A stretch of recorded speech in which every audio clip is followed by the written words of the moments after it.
कांग्रेस ने 150 सीट तक अपनी छलांग मारी है, ये बहुत बड़ी बात है।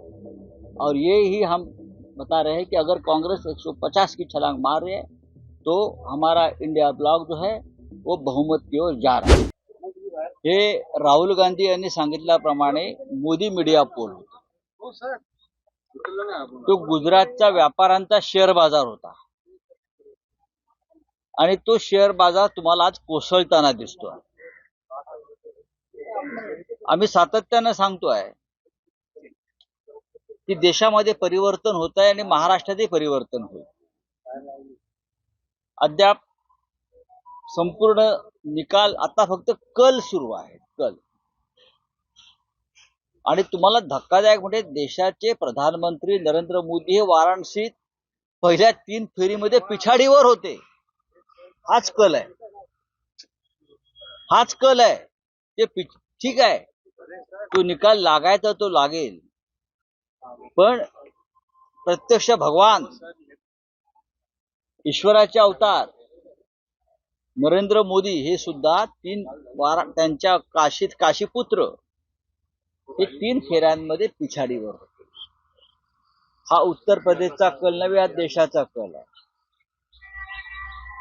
साधारण 2 वाजता चित्र स्पष्ट होईल। तर या क्षणी इंडिया आघाडी ही झपाट्यानं पुढे जाते। जे एक्झिट पोलचे आकडे तुमच्या समोर आले होते ते पार करून इंडिया आघाडी ही खूप पुढे गेलेली आहे।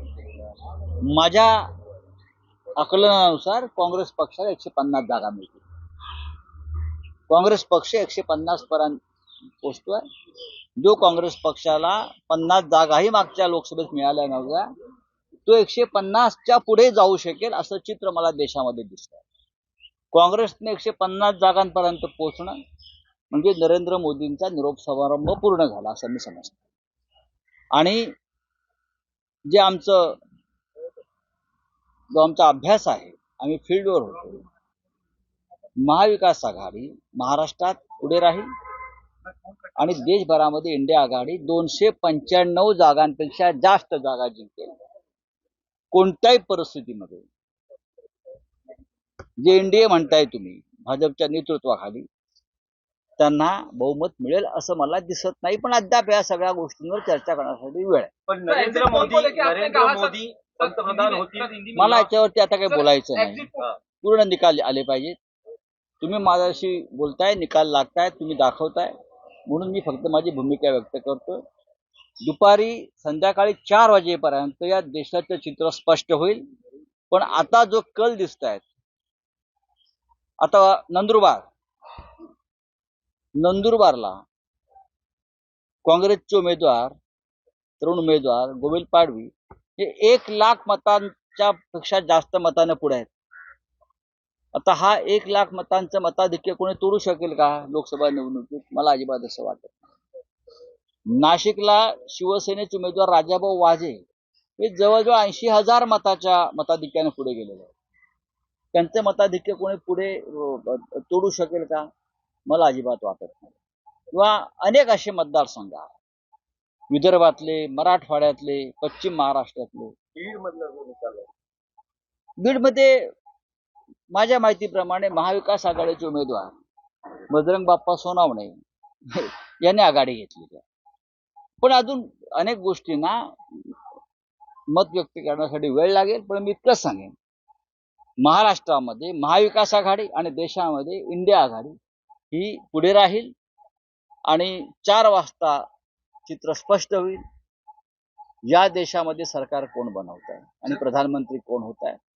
भारतीय जनता पक्षानं जो प्रोपगंडा केला होता गोबेल्स नीतीनं, हाताशी हे exit poll, opinion poll, media, अनेक गोष्टी, तो किती चुकीचा, भंपक आणि खोटा होता हे तुम्हाला आज संध्याकाळपर्यंत स्पष्ट होईल।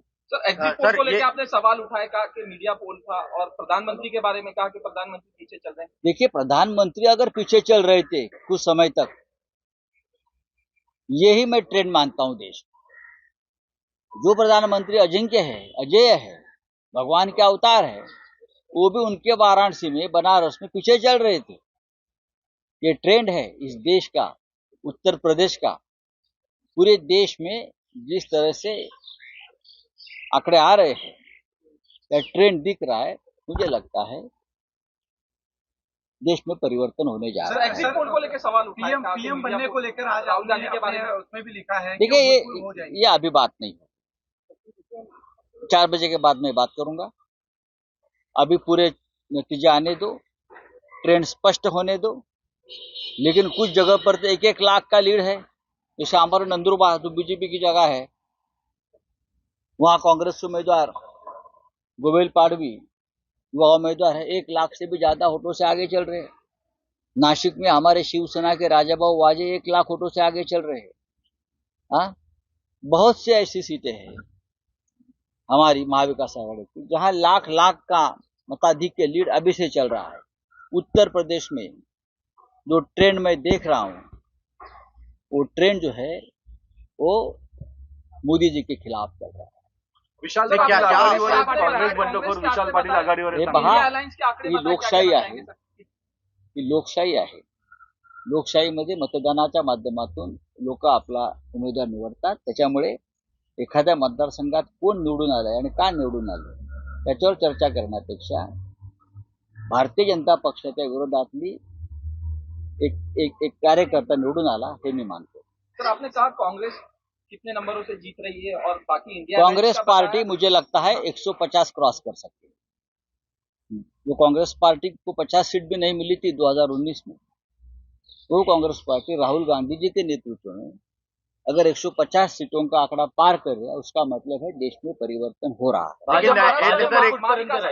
भाजप कुठपर्यंत मला असं वाटतं की मी प्रत्यक्ष भाजपचे किंवा एनडीएचे आकडे न देण्यापेक्षा मोदी यांच्या नेतृत्वाखालील सरकार जात आहे, जाण्याची चिन्ह स्पष्ट दिसत आहेत, एवढेच मी सांगतो. सर आपको ऐसा लगता है क्या कि अगर महाराष्ट्र मैंने कहा ना 30+, राउत साहब आपको 30+, हम 30 से भी ज्यादा सीटें जीत सकते हैं।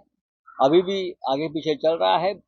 20-20 लाख वोट की गिनती होती है, 20-20 लाख वोटों की, तो अभी बताना मुश्किल है। राउत साहब आपको ऐसा लगता है कि अगर सुप्रिया सुले जी 1.5 लाख वोटों से जीत रही है। आपको ऐसा लगता है कि अगर कांग्रेस पार्टी जैसा आप कह रहे हैं कि 150 से ज्यादा सीटें आती है और इंडिया गठबंधन की सरकार बनती है, तो राहुल गांधी ने क्योंकि वो हमेशा ये देखते हैं कि वो मैंने इतना ही कहा है, पूरे देश में जो इंडिया गठबंधन को सक्सेस या यश मिल रहा है, उनके कर्ता धर्ता राहुल गांधी जी है।